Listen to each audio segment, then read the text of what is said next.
بسم اللہ الرحمن الرحیم 14 شعبان شب برات، یہ 6 نفل نماز پڑھنا اللہ تعالیٰ کو اتنا پسند ہے کہ جو شخص بھی یہ نماز پڑھتا ہے وہ اللہ کا محبوب بندہ بن جاتا ہے، اللہ کا دوست بن جاتا ہے۔ اس نماز کو پڑھنے کے لیے میں نے پورا سال انتظار کیا کہ کب شب برات آئے اور میں یہ نماز پڑھ کر اللہ کو راضی کر لوں، اپنی حاجات اللہ سے پوری کروا لوں۔ چند دن پہلے بتانے کا مقصد صرف یہ ہے کہ آپ اپنے گھر والوں کو، رشتہ داروں کو، دوستوں کو اس نماز کو پڑھنے کا طریقہ سکھا دیں۔ اس نماز کو پڑھنے کی نیت، وقت، طریقہ، یہ ساری چیزیں میں آپ کو ایک ایک کر کے بتاؤں گا، اور آپ نے اسی طرح آگے اپنے دوست، احباب، ملنے والوں کو جن تک ویڈیو پہنچا سکتے ہیں ویڈیو پہنچائیں، لیکن آپ نے ان کو بتانا ضرور ہے۔ اس ویڈیو کو دیکھنے کے بعد کوئی دوسری ویڈیو دیکھنے کی آپ کو ضرورت نہیں پڑے گی۔ ام المومنین حضرت عائشہ صدیقہ رضی اللہ تعالی عنہا فرماتی ہیں، رسول کریم صلی اللہ علیہ وسلم میرے ساتھ تشریف فرما تھے۔ رات کو آپ صلی اللہ علیہ وآلہ وسلم میرے حجرے سے نکلے، میں بھی آپ کے پیچھے نکلی، مگر میں نے آپ کو جنت البقیع میں پایا۔ وہاں آپ مومن مردوں اور مومن عورتوں اور شہداء کی بخشش کے لیے استغفار فرما رہے تھے۔ تو میں نے عرض کیا، یا رسول اللہ، آپ تو اللہ کے کام میں لگے ہیں اور میں دنیاوی حاجت میں ہوں۔ پھر رسول کریم صلی اللہ علیہ وآلہ وسلم تشریف لائے اور فرمایا، اے عائشہ، میرے پاس جبرائیل علیہ السلام حاضر ہوئے اور عرض کیا، آج شعبان کی 15ویں رات ہے۔ اس رات اللہ بنی قلب کی بکریوں کے بالوں کی تعداد کے برابر جہنم سے لوگوں کو آزاد فرماتا ہے، مگر اس رات اللہ مشرکینہ رکھنے والا اور پجامہ ٹخنوں سے نیچے رکھنے والا اور ماں باپ کو ستانے والا اور ہمیشہ شراب پینے والے کی طرف نگاہ کرم نہیں فرماتا۔ 15 شعبان کی رات 14 شعبان کا دن گزرنے کے بعد جو رات آتی ہے وہ رات 15 شعبان کی ہوتی ہے۔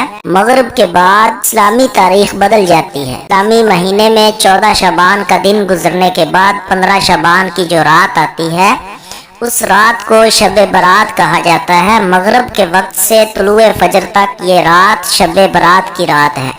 اب اس رات میں مغرب کی نماز کے بعد عشاء سے پہلے 6 رکعت نماز نفل ادا کی جاتی ہے۔ تو وہ 6 رکعت کس طرح ادا کرنی ہے وہ طریقہ بتاؤں گا۔ دوستو، ماہ رمضان کے علاوہ اسلام میں ماہ شعبان کے روزوں کی فضیلت اس بات کی گواہی دیتی ہے کہ شعبان کا مہینہ عبادت اور نجات کا مہینہ ہے۔ حضور نبی اکرم صلی اللہ علیہ وآلہ وسلم ماہ شعبان میں رمضان کے علاوہ باقی تمام مہینوں سے بڑھ کر عبادت کرتے تھے، لہٰذا شب برات دوسری راتوں کی نسبت عبادت کی زیادہ مستحق ہے۔ حضرت عبداللہ بن عمر رضی اللہ تعالی عنہ فرماتے ہیں کہ 5 راتیں ایسی ہیں جن میں دعا رد نہیں کی جاتی۔ نمبر 1 جمعہ کی رات، نمبر 2 رجب کی پہلی رات، نمبر 3 شعبان کی 15ویں رات، نمبر 4 دونوں عیدوں کی راتیں۔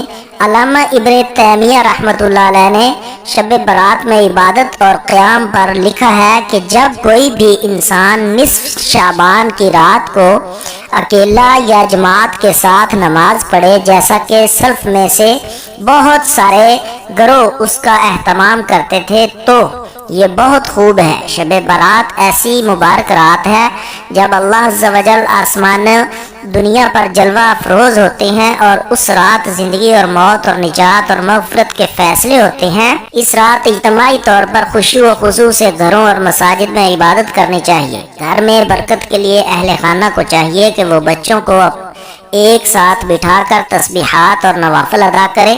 بزرگوں کا فرمان ہے کہ جو بندہ رزق و روحانیت، بندش علم و سحر، ترقی، روزگار، شادی بیاہ میں تاخیر سمیت ایسے مسائل سے دوچار ہو تو اسے صدقے دل سے معافی مانگنی چاہیے۔ آیت کریمہ اور تیسرے کلمے کے علاوہ سورہ فاتحہ، سورہ ملک، سورہ یاسین کی پڑھائی کا بطور خاص اہتمام کریں۔ نماز تہجد ادا کرنے کے بعد سر سجود ہو کر استغفر اللہ کثرت سے پڑھیں، پھر دست دعا اٹھا کر آنسو بہائے اور امید رکھے کہ اس رات اللہ کریم اس پر اپنی رحمت کا نزول فرمائیں گے، دل کی مرادیں پوری ہوں گی۔ شعبان کی 15ویں رات شب برات کہلاتی ہے، یعنی وہ رات جس میں مخلوق کو گناہوں سے بری کر دیا جاتا ہے۔ تقریباً 10 صحابہ اکرام رضوان اللہ علیہم اجمعین سے اس رات کے متعلق حضرت عائشہ صدیقہ رضی اللہ تعالی عنہا فرماتی ہیں کہ شعبان کی 15ویں شب کو میں نے نبی کریم علیہ السلام کو اپنی آرام گاہ میں موجود نہ پایا تو تلاش میں نکلی، دیکھا آپ جنت البقیع کی قبرستان میں ہیں۔ پھر مجھ سے فرمایا کہ آج شعبان کی 15ویں رات ہے، اس رات میں اللہ تعالیٰ آسمان دنیا پر نزول فرماتا ہے اور قبیلہ بنی قلب کی بکریوں کے بالوں کی تعداد سے بھی زیادہ گناہگاروں کی بخشش فرماتا ہے۔ دوسری حدیث میں ہے اس رات میں اس سال پیدا ہونے والے ہر بچے کا نام لکھ دیا جاتا ہے، اس رات میں اس سال مرنے والے ہر آدمی کا نام لکھ دیا جاتا ہے، اس رات میں تمہارے اعمال اٹھائے جاتے ہیں اور تمہارا رزق اتارا جاتا ہے۔ اسی طرح ایک روایت میں ہے کہ اس رات میں تمام مخلوق کی مغفرت کر دی جاتی ہے سوائے 7 اشخاص کی، وہ یہ ہیں مشرک، والدین کا نافرمان، کینہ بغض رکھنے والا، شرابی، قاتل، شلوار ٹخنوں سے نیچے لٹکانے والا اور چغل خور۔ ان 7 افراد کی اس عظیم رات میں بھی مغفرت نہیں ہوتی۔ افضل یہ ہے کہ اس رات میں عبادت کیا کرو اور دن میں روزہ رکھا کرو۔ اس رات میں اللہ تعالیٰ اپنے بندوں کی طرف متوجہ ہوتے ہیں اور اعلان ہوتا ہے کون ہے جو گناہوں کی بخشش، کون مصیبت زدہ ہے جو مصیبت سے چھٹکارا حاصل کروائے، بخشش کروائے، کون ہے رزق میں اضافہ طلب کرے، کون مصیبت زدہ ہے جو مصیبت سے چھٹکارا حاصل کرنا چاہتا ہے۔ ان احادیث مبارکہ اور صحابہ کرام رضوان اللہ علیہم اجمعین اور بزرگان دین کے عمل سے یہ ثابت ہوتا ہے کہ اس رات میں 3 کام کرنے ہیں۔ قبرستان جا کر مردوں کے لیے ایصال ثواب اور مغفرت کی دعا کی جائے، لیکن یاد رہے کہ نبی کریم صلی اللہ علیہ وآلہ وسلم سے ساری حیات مبارکہ میں صرف ایک مرتبہ شب برات میں جنت البقیع جانا ثابت ہے۔ اس لیے اگر کوئی شخص زندگی میں ایک مرتبہ بھی اتباع و سنت کی نیت سے چلا جائے تو اجر و ثواب کا باعث ہے۔ اس رات میں نوافل تلاوت، ذکر و اذکار کا اہتمام کرنا ہے۔ اس بارے میں یہ واضح رہے کہ نفل ایک ایسی عبادت ہے جس میں تنہائی مطلوب ہے، یہ خلوت کی عبادت ہے، اس کے ذریعے انسان اللہ کا قرب حاصل کرتا ہے، لہٰذا نوافل وغیرہ تنہائی میں اپنے گھر میں ادا کر کے اس موقع کو غنیمت جانیں۔ نوافل کی جماعت اور مخصوص طریقہ اپنانا درست نہیں ہے، یہ فضیلت والی راتیں شور و شغب اور میلے اجتماع منعقد کرنے کی راتیں نہیں ہیں، بلکہ گوشہ تنہائی میں بیٹھ کر اللہ سے تعلق استوار کرنے کے لیے قیمتی لمحات ہیں، ان کو ضائع ہونے سے بچائیے۔ ان 3 دنوں میں روزہ رکھنا بھی مستحب ہے۔ ایک تو اس بارے میں حضرت مولا علی رضی اللہ تعالی عنہ کی روایت ہے، اور دوسرا یہ کہ نبی کریم صلی اللہ علیہ وآلہ وسلم ہر 13، 14، 15 تاریخ روزوں کا اہتمام فرماتے تھے، لہٰذا اس نیت سے روزہ رکھا جائے تو معجب اور اجر و ثواب ہوگا۔ باقی اس رات میں پٹاخے بجانا، آتش بازی کرنا اور یہ سب خرافات اور اسراف میں شامل ہے۔ شیطان ان فضولیات میں انسان کو مشغول کر کے اللہ کی مغفرت اور عبادت سے محروم کر دینا چاہتا ہے، اور یہی شیطان کا اصل مقصد ہے۔ اور سلف صالحین نے اس رات کی فضیلت سے فائدہ اٹھایا ہے۔ اللہ پاک کا قرب حاصل کرنے کے لیے فرض نمازوں کے ساتھ ساتھ نوافل پڑھے۔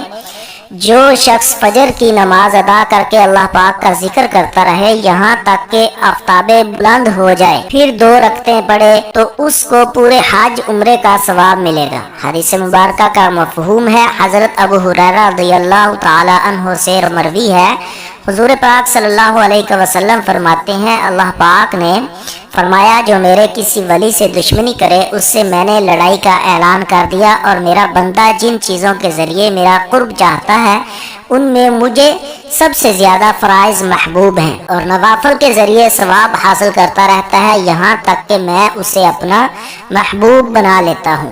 اگر وہ مجھ سے سوال کرے تو اسے ضرور دوں گا، اور پناہ مانگے تو اسے ضرور پناہ دوں گا۔ حدیث مبارکہ کا مفہوم ہے، آقا علیہ السلام نے فرمایا جو شخص وضو کرے اور اچھا وضو کرے اور ظاہر اور باطن کے ساتھ متوجہ ہو کر 2 رکعت پڑھے اس کے لیے جنت واجب ہو جاتی ہے۔ گناہ اور فضولیات سے بچنے کے لیے فرض نماز کی پابندی کے ساتھ ساتھ نوافل کی کثرت کیجیے۔ ایک تو آپ کا وقت اللہ پاک کی عبادت میں گزرے گا اور گناہوں سے بچے رہیں رہیں گے، دوسرا اللہ پاک کا قرب حاصل ہوگا اور اسی کے سبب بیڑا پار ہوگا۔ شب برات کی نفل نماز مغرب کی نماز کے بعد 6 رکعت اس طرح پڑھیں، 70,000 بھی حاجتیں ہوں گی وہ بھی پوری ہو جائیں گی۔ 15 شعبان کی رات، 14 شعبان کا دن گزرنے کے بعد جو رات آتی ہے وہ رات 15 شعبان کی ہوتی ہے۔ مغرب کے وقت تاریخ بدل جاتی ہے اسلامی مہینے میں، تو 15 شعبان کی جو رات آتی ہے اس رات کو شب برات کہا جاتا ہے۔ مغرب کے وقت سے طلوع فجر تک یہ رات شب برات کی رات ہے۔ اب اس رات میں مغرب کی نماز کے بعد عشاء کی نماز سے پہلے 6 رکعت نفل نماز ادا کی جاتی ہے، تو وہ 6 رکعت کس طرح سے ادا کرنی ہے وہ طریقہ جان لیں۔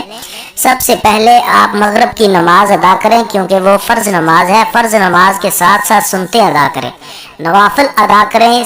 یہ سب عطا کرنے کے بعد آپ اطمینان اور سکون کے ساتھ کھڑے ہونے کے بعد 6 رکعت نفل نماز آپ کو ادا کرنی ہے، وہ بھی 2 رکعت کر کے ادا کرنی ہے۔ 2 رکعت نفل پڑھنی ہے، پھر سلام پھیرنا ہے، پھر 2 رکعت پڑھے، پھر سلام پھیرنا ہے، پھر 2 رکعت پڑھے، پھر سلام پھیرنا ہے۔ 2 رکعت کر کے 3 مرتبہ 6 رکعت ادا کریں۔ سب سے پہلے آپ نے 2 رکعت نفل نماز کی نیت کرنی ہے۔ نیت آپ جس طرح دوسری نمازوں میں کرتے ہیں، نفل نمازوں میں بھی اسی طرح سے آپ نے نیت کرنی ہے۔ بس ذہن میں ایک خیال لانا ہے کہ ان دونوں رکعتوں کے وسیلے سے صدقے سے اللہ پاک تبارک و تعالی میری عمر میں فراخی فرمائے، میری عمر دراز کرے، یہ ذہن میں رکھیں، یعنی عمر درازی کے لیے آپ یہ نماز ادا کر رہے ہیں۔ نیت باندھنے کے بعد دوسری نمازوں میں جس طرح آپ سورہ فاتحہ پڑھتے ہیں اسی طرح کوئی صورت ملائے، رکوع کرنے کے بعد سمیع اللہ لمن حمیدہ کہہ کر ٹھہریے، پھر سجدے میں جائیے، اللہ اکبر کہہ کر 2 سجدے کریں۔ 2 سجدے کرنے کے بعد کھڑے ہو جائیں، پھر دوسری رکعت میں بھی اسی طرح سے 1 مرتبہ سورہ فاتحہ، اس کے بعد کوئی دوسری صورت ملا لیں، پھر رکوع سجدہ وغیرہ کریں دوسری نمازوں کی طرح۔ درود ابراہیمی پڑھیں، پڑھنے کے بعد آپ سلام پھیریں گے۔ یہ آپ کی 2 رکعتیں نفل مکمل ہو جائے گی۔ نماز مکمل ہونے کے بعد 1 مرتبہ آپ سورہ یاسین پڑھیں گے۔ اگر آپ سورہ یاسین نہیں پڑھ سکتے تو 21 مرتبہ سورہ اخلاص پڑھیں گے۔ یہ پڑھنے کے بعد پھر سیدھے کھڑے ہو جائیں گے۔ کھڑے ہونے کے بعد پھر 2 رکعت نفل نماز کی آپ نے نیت کرنی ہے۔ اب ان دونوں رکعتوں کو پڑھنے سے پہلے، نیت باندھنے سے پہلے آپ کے ذہن میں ایک بات ہونی چاہیے، وہ بات یہ ہے کہ اللہ تبارک و تعالی ان دونوں رکعتوں کی برکت سے میرے گھر میں برکت عطا فرمائے، مجھے آفتوں بلاؤں سے محفوظ فرما دے۔ ذہن میں یہ رکھنا ہے کہ مجھے بلاؤں آفتوں مصیبتوں سے اللہ محفوظ رکھے اور میرے گھر میں برکت نازل ہو۔ یہ کہنے کے بعد آپ نیت کریں گے، اللہ اکبر کہہ کر ہاتھ باندھ لیں جیسے دوسری نماز ادا کرتے ہیں۔ پہلے آپ نے 2 رکعت نفل ادا کیے، اسی طرح ہر ارکان ادا کریں گے، رکوع سجدہ وغیرہ سب کریں گے۔ 2 رکعت مکمل ہونے کے بعد آپ نے سلام پھیرنا ہے۔ ایک سلام پھیرنے کے بعد بیٹھے بیٹھے پھر سے آپ نے 1 مرتبہ سورہ یاسین پڑھنی ہے۔ اگر آپ کو سورہ یاسین یاد نہیں یا پڑھ نہیں سکتے تو آپ 21 مرتبہ پھر سے سورہ اخلاص پڑھیں گے۔ آپ کے 4 نوافل مکمل ہو گئے۔ آپ آخر کی جو 2 رکعت نفل بچے ہیں، دونوں رکعتوں میں آپ نے ذہن میں یہ رکھنا ہے کہ اللہ تبارک و تعالی مجھے صرف اپنا محتاج بنائے، دوسروں کا محتاج نہ بنائے۔ محتاجی، غریبی، مفلسی سے اللہ تبارک و تعالی مجھے محفوظ رکھے۔ یہ ذہن میں رکھنے کے بعد آپ نیت کریں گے، پہلے کی طرح نیت کی، میں نے 2 رکعت نفل نماز کی، منہ میرا خانہ کعبہ شریف کی طرف، اللہ اکبر۔ یہ کہنے کے بعد آپ پہلے نوافل کی طرح یہ بھی ادا کر لیں گے، ویسے یہ دونوں رکعتیں ادا کریں گے، سلام پھیریں گے، پھر آپ نے 1 بار سورہ یاسین پڑھنی ہے اگر یاد ہے، اگر یاد نہیں تو سورہ اخلاص 21 مرتبہ پڑھ لیں۔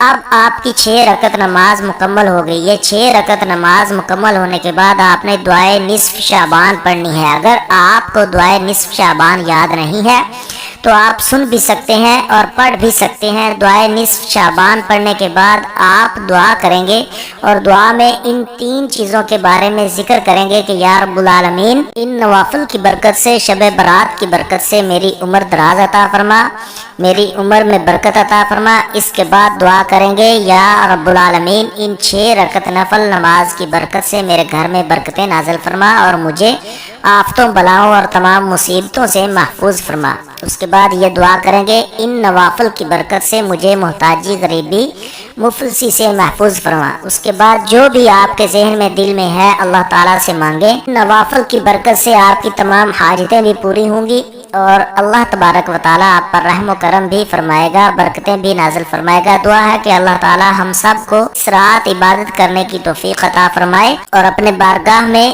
قبول و منظور فرمائے۔ ناظرین، اپنے رزق میں برکت، وسعت اور کشادگی کے لیے اللہ تعالیٰ کے 99 ناموں میں سے کوئی ایک نام کمنٹ میں ضرور لکھیں۔ اپنا بہت سارا خیال رکھیے گا۔ ملتے ہیں کسی اگلی ویڈیو میں ایک نئے وظیفے کے ساتھ، ایک نئے عمل کے ساتھ۔ تب تک کے لیے اجازت، اور میرا آخری پیغام، اپنے ارد گرد سفید پوش لوگوں کا خاص خیال رکھا کریں۔ بہت شکریہ۔ اللہ حافظ۔ السلام علیکم ورحمۃ اللہ وبرکاتہ۔